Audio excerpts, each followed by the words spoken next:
राज्यभरामध्ये नगर परिषदांच्या निवडणुका पार पडत आहे। नाशिकमध्ये देखील 11 नगर परिषदांच्या निवडणुकांची मतदान प्रक्रिया जी आहे ती संपन्न होती आहे आणि ही सगळी निवडणूक प्रक्रिया, मतदान प्रक्रिया पारदर्शक व्हावी यासाठी आता प्रशासनाच्या वतीने वेगवेगळे प्रयत्न केले जात आहेत। नाशिकच्या भगूर नगर परिषदेच्या ठिकाणी आपण आहोत आणि या ठिकाणी जर आपण बघितलं तर अशा पद्धतीने सगळी यंत्रणा अर्थात जिथे जिथे मतदान केंद्र आहे एका नगरपालिकेची नगर परिषदेच्या ठिकाणी त्या सगळ्या मतदान केंद्रांवरती अशा पद्धतीने प्रशासनाच्या वतीने सीसीटीव्ही कॅमेरे लावण्यात आलेले आहे।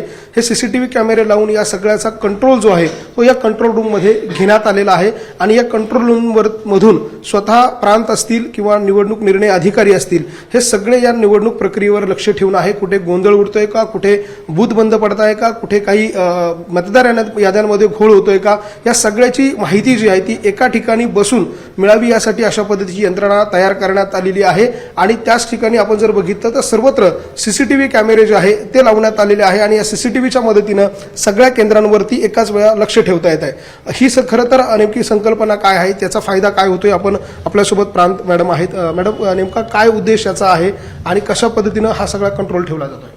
तर मग भगूर नगर परिषदमध्ये 16 असे मतदान केंद्र आहेत आणि तिकडे काही मतदानाच्या दिवशी काही गोंधळ नको व्हावा किंवा तिकडे गर्दी जास्त होत आहे किंवा तिथे काही कंट्रोल युनिट, बॅलेट युनिटमध्ये प्रॉब्लेम येतो आहे तर हा वन पॉइंट ऑफ कॉन्टॅक्ट जो आहे तो आरोनसाठी ठेवण्यासाठी या कंट्रोल रूममध्ये लक्ष ठेवण्यासाठी हे सीसीटीव्ही कॅमेरा बसवले गेले आहेत। तर ते सीसीटीव्ही कॅमेरा तसं काही ह्याच्यामध्ये कंपल्शन असं नव्हतं, बट आम्ही आरोननी ते पुढाकार घेऊन सगळीकडे पोलिंग स्टेशन वर हे बसवले सीसीटीव्ही, म्हणजे इथून आम्हाला डायरेक्ट कळतं की काही तिकडे प्रॉब्लेम झाला किंवा काही गरज पडली, कुठे गोंधळ झाला किंवा कोणाला काही अडचण येत असेल तर लगेच एकदम स्विफ्ट आम्ही रिस्पॉन्स करू शकू, यासाठी ह्याचा फायदा होतोय।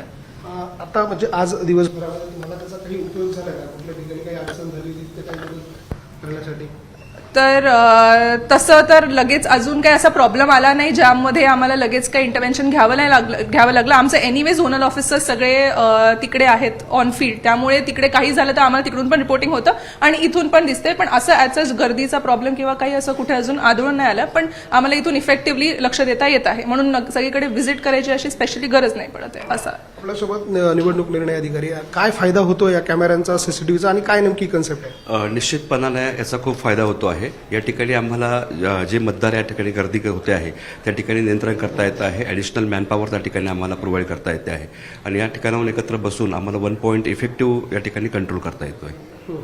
आतापर्यंत काही फायदा झाला। एका ठिकाणी मशीनची थोडीशी अडचण येत होती, गर्दी थोडी जास्त झाली होती, त्या ठिकाणी आम्ही ॲडिशनल लगेच मॅनपॉवर पाठवली आणि एका ठिकाणी मशीनचं जर अडचण वाटली त्या ठिकाणी देखील आमचे टेक्निकल एक्सपर्ट ताबडतोब त्या ठिकाणी पोहोचलेत। आपण बघतोय नाशिकच्या भगूर नगर परिषदेच्या निवडणूक मतदान केंद्रावरती अशा पद्धतीने हायटेक यंत्रणा जी आहे ती वापरण्यात आलेली आहे। विशेषतः कुठल्याही प्रकारचा गोंधळ होणार नाही, कुठल्याही प्रकारचा त्या ठिकाणी वाद निर्माण होणार नाही यासाठी अशा पद्धतीचा हायटेक यंत्रणेचा वापर जो आहे तो या मतदान प्रक्रियेमध्ये करण्यात आला आहे, जेणेकरून ही सगळी प्रक्रिया पारदर्शक असावी आणि ही सगळी प्रक्रिया शांततेत पार पडावी यासाठी विशेषतः या सगळ्या प्रशासनातल्या अधिकाऱ्यांचा प्रयत्न आहे। सुधीर जाधवसह लक्ष्मण घाटोळ, न्यूज 18 लोकमत, नाशिक।